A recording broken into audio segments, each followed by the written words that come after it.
jujur advice ini membuat nge-shape who I am right now dan nge-shape kegemaran aku terhadap hal yang aku pelajari dan bahkan acting, which is ngapain sih mikir-mikir ribet-ribet, udah jalan aja.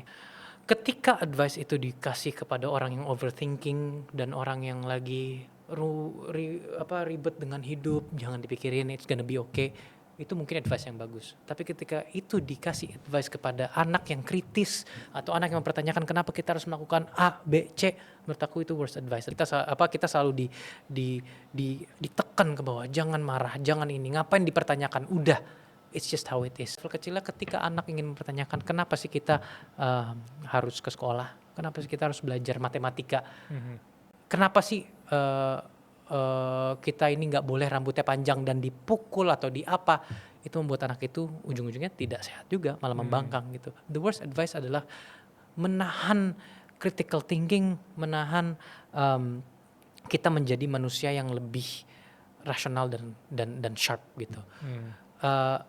That's why aku ambil filsafat gitu, karena selama ini aku dibilang udah nggak usah ini, dengarkan aja, lakukan aja udah. Itu adalah tugas kita sebagai manusia. Maka ketika kita dikasih advice, udah ngapain, nggak usah mikir-mikir ribet-ribet banget sih, hidup tuh gini, itu menurut aku adalah worst advice yang pernah aku terima. Kita seharusnya malah didorong untuk lebih kritis. Nggak apa-apa bertanya, karena disitulah kita belajar gitu sih menurut aku.